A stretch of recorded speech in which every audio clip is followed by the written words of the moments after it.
Hello YouTube, this is just another guy talking about stuff, back with another video in the ongoing series that takes a look episode by episode at the greatest television series of all time, Community. First off, I just want to thank you, yes you, for giving this video a click, and to remind you, yes you, to also give a click to that like button while you're at it. It's a big help to the video and the channel, and believe it or not, it really does get me motivated to make more of these videos, knowing that some people out there are enjoying them. I know I haven't been keeping up with a very regular schedule posting these videos, but hopefully I can get back on track soon. I truly do appreciate the support. I hope that I'm getting better at creating these videos, because at this point it feels like Community as a show is getting better by the episode as well. The series is 11 episodes in at this point, and you get the feeling that the cast and crew are really starting to hit their stride. Characters are much more developed at this stage than they were during the first handful of episodes. This allows their journey through each episode easier to define. It makes it easier to put these characters into comedic situations caused by their own agency rather than an event happening around them that they need to react to.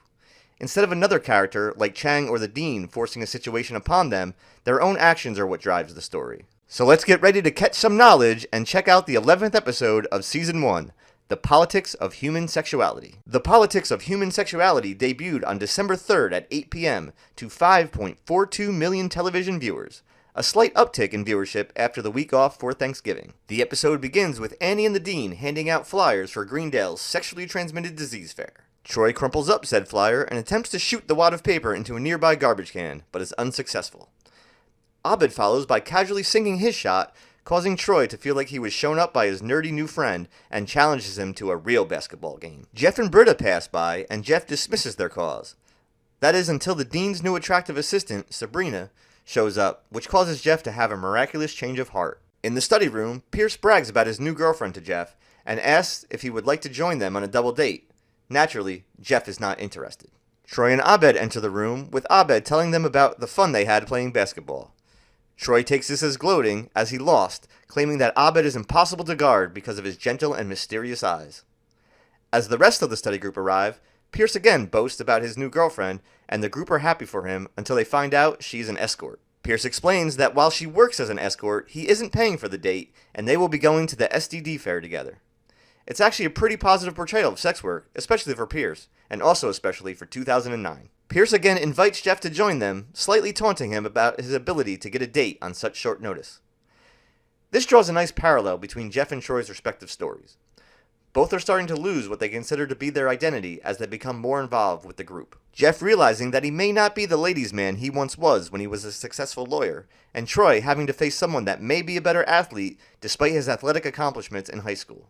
There is an underlying thread in the series between Jeff, Troy, and Pierce that gets explored as the series progresses.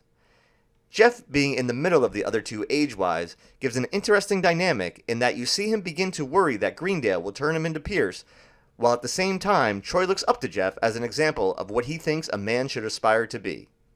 Just something to look out for as we move through the episodes. Later on, we see Annie continuing to prepare for the STD fair as the Dean thanks her for all her hard work by asking her to perform the condom demonstration on an anatomically correct model.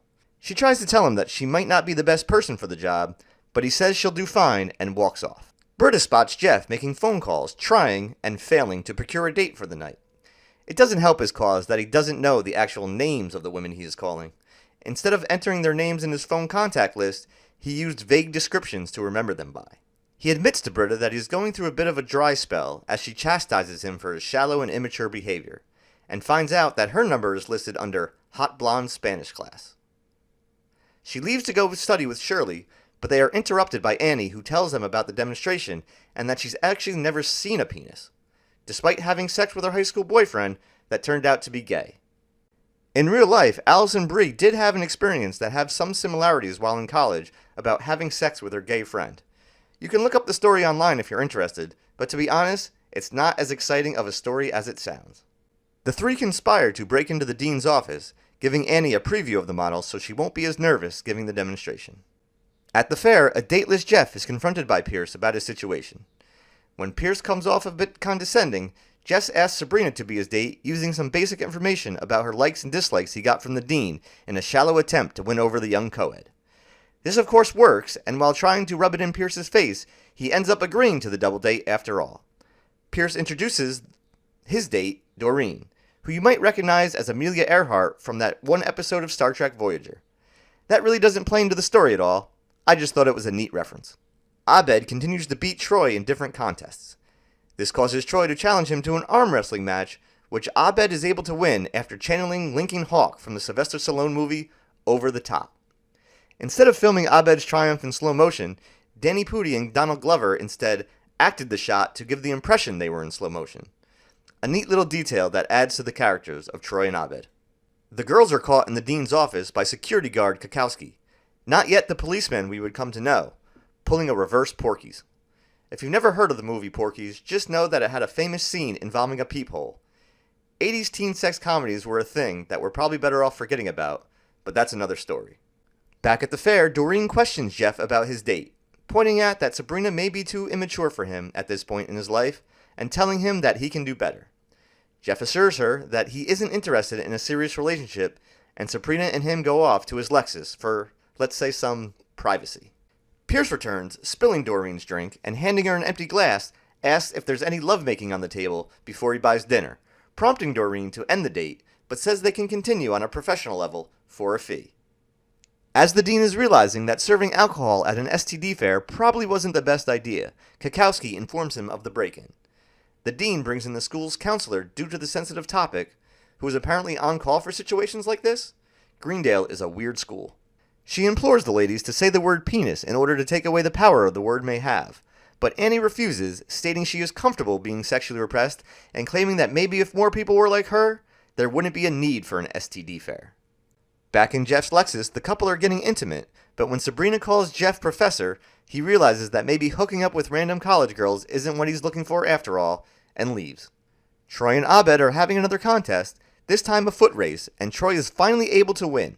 However, it's pretty obvious to the audience that Abed threw the race to appease Troy's ego. At the STD fair, the dean comes to find out the condoms being given out are defective and leaking after some drunk students used them for water balloons. This is because he foolishly had Greendale printed on them. He finds Troy and tells him that as Greendale's best athlete, it's up to him to run to the office to make an announcement about the faulty condoms. Troy, realizing the importance of this, tells the dean that Abed is the best man for the job. He tells Abed that he knows that he let him win the race, and the pair take time to compliment each other about how good of a friend they are. Jeff returns to the fair and tells Pierce what happened. Pierce gives Jeff some fatherly advice about maturing, and they bond over the growing they need to do as people.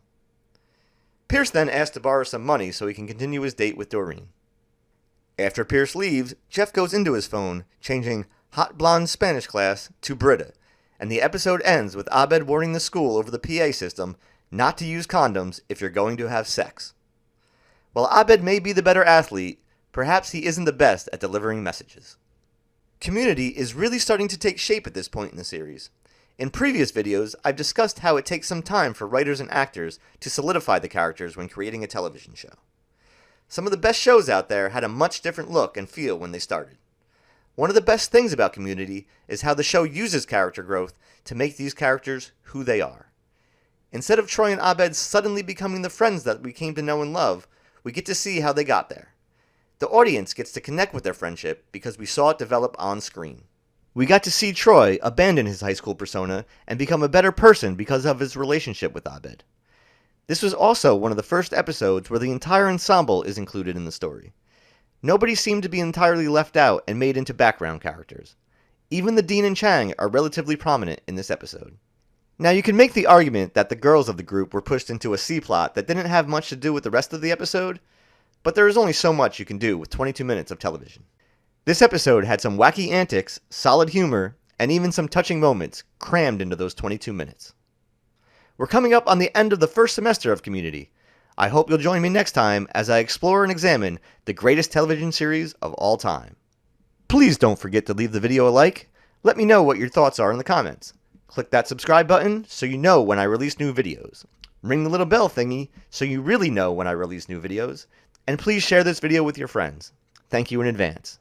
So, don't eat the crab dip, and until next time, witty sign-off catchphrase.